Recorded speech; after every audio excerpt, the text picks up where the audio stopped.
Evan decided he liked Mara sometime between the second bin of crushed aluminum and the third bin of rinsed-out glass jars.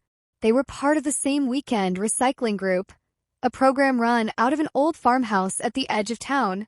The place smelled like dust and citrus cleaner, and the porch sagged in the middle as if it had learned to relax. Parents dropped their kids off and waved like they were boarding a ferry. Evan's dad always said, "Be helpful," which Evan interpreted as, "Don't make things weird." Mara made it hard not to make things weird. She wore her hair tied back with whatever elastic she found first, and she had a habit of humming without realizing it. She hummed while sorting plastic. She hummed while reading the handwritten signs taped above each station. She hummed like the day was already arranged in her favor. Evan noticed things like that. He noticed when she handed him a bottle cap instead of tossing it in the wrong bin.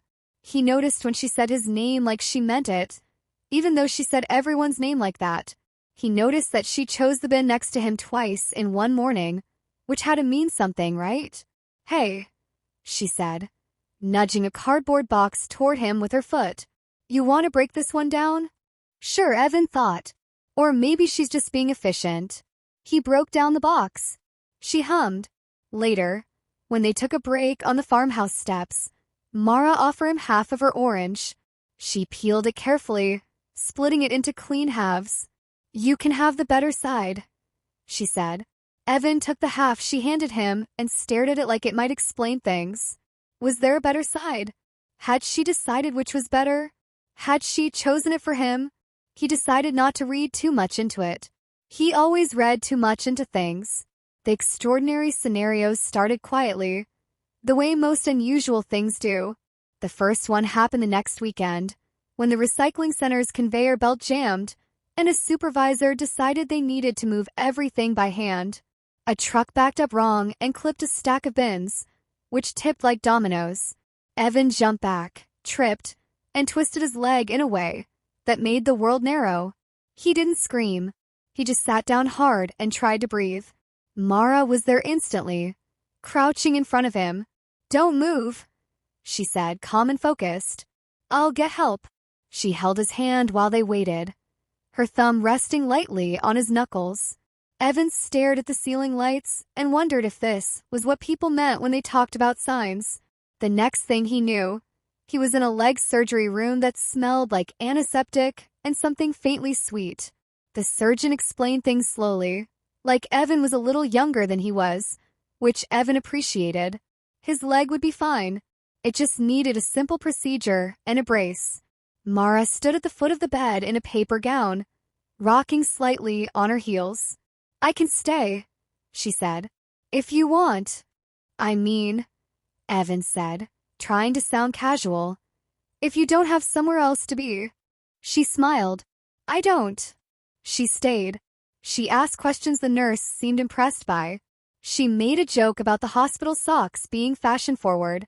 When Evan came back from surgery, groggy and relieved, she was still there, humming softly like the room needed it. This is definitely something, Evan thought. Except when he texted her later to say thanks, she replied with a cheerful paragraph about how she was glad he was okay, and how the recycling group was like a team, and how she'd check in on everyone. Everyone. Okay, Evan thought. Maybe not that something. The helicopter ride came 2 weeks later, after a storm flooded the road to the farmhouse, and the recycling center needed a last-minute relocation to a transport depot near the river. The depot was huge and echoing, with trains resting like patient animals and forklifts tracing slow patterns. The storm had knocked out a bridge, and the only way to move a batch of medical recyclables from the farmhouse storage was by air. Evan's leg was healing, but he was assigned to paperwork. Mara volunteered for loading. When they realized there was one extra seat on the helicopter, the coordinator pointed at Evan. "You," she said. "You can observe." Evan climbed in, heart racing for reasons that had nothing to do with heights. Mara strapped in across from him, grinning like this was a gift. She tapped his brace gently with her foot. "You good?" "Yeah," he said. "You always wanted to do this," she said. The helicopter lifted, and the world rearranged itself. The farmhouse shrank. The depot grew. The river looked like a ribbon someone forgot to tie. Mara leaned toward him, so they could hear each other. Isn't this wild? Evan nodded. She smelled like citrus cleaner and orange peel. She bumped his knee by accident and didn't move away. She laughed when the pilot made a dry joke. She pointed out a train yard shaped like a maze. If this isn't a sign, Evan thought, then signs aren't real. After they landed, she high-fived him. Team helicopter, she said. Team. Again with the team. At the depot, they worked side by side, filing forms and guiding pallets. Mara explained things with patience, touching his elbow once to get his attention when a forklift passed too close. Evan felt the touch all the way up his arm. Later, when he worked up the courage to ask if she wanted to hang out sometime, just the two of them, she blinked in surprise. Oh, she said, I can't this week, but maybe we can get everyone together next month. Everyone. Evan smiled and said sure. He told himself it was fine. He told himself friendship was good. He told himself not to make things weird. The extraordinary kept coming, but the pattern stayed the same. At the farmhouse, a goat escaped from a neighboring field and wandered onto the porch. Mara laughed and helped coax it back with an apple. She took pictures and sent them to the group chat. Evan thought maybe she'd send one just to him. She didn't. At the recycling center, they sorted through a box of old letters by mistake. Mara read one aloud about a missed train and a second chance. Evan felt like the letter was aimed directly at him.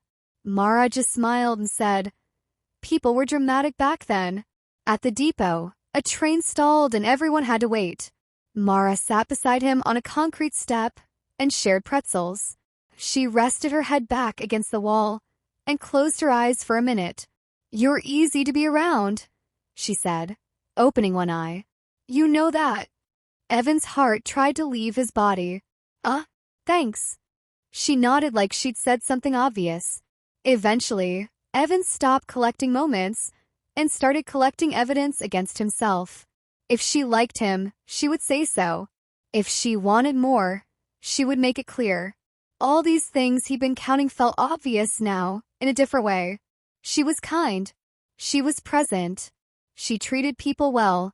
That didn't mean she wanted him the way he wanted her. On a quiet afternoon at the farmhouse, while the group took inventory, Evan decided to let it go.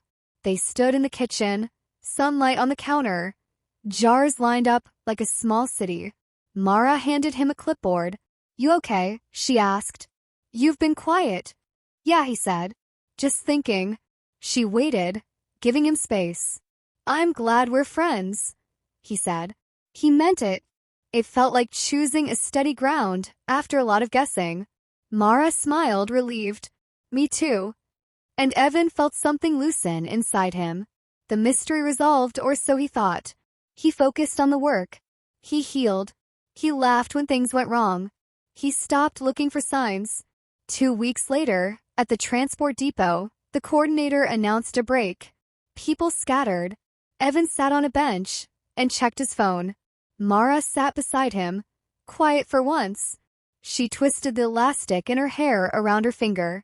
So, she said, staring at the tracks, can I ask you something kind of awkward? Evan braced himself. Sure. She took a breath. When I offered you the better half of the orange that first day, did you get that? Evan frowned. Get what? She laughed, a little too loud.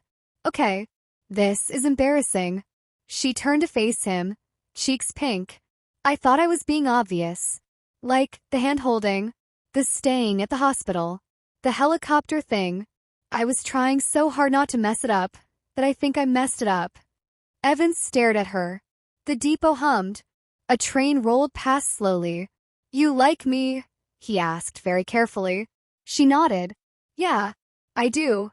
I just assumed you didn't, because you never said anything. So I thought I'd keep trying. You know. Casually. Evan laughed, surprised and warm. I gave up. Mara groaned and covered her face. Of course you did. They sat there, both laughing now. The mystery finally clear and somehow funnier for the wait. So, Evans said, "Do you want to hang out sometime? Just us?" Mara smiled, bright and relieved. "Yes, definitely. I'll keep trying though, just in case." "Please do," Evans said. A train horn echoed gently through the depot, like applause that didn't want to interrupt.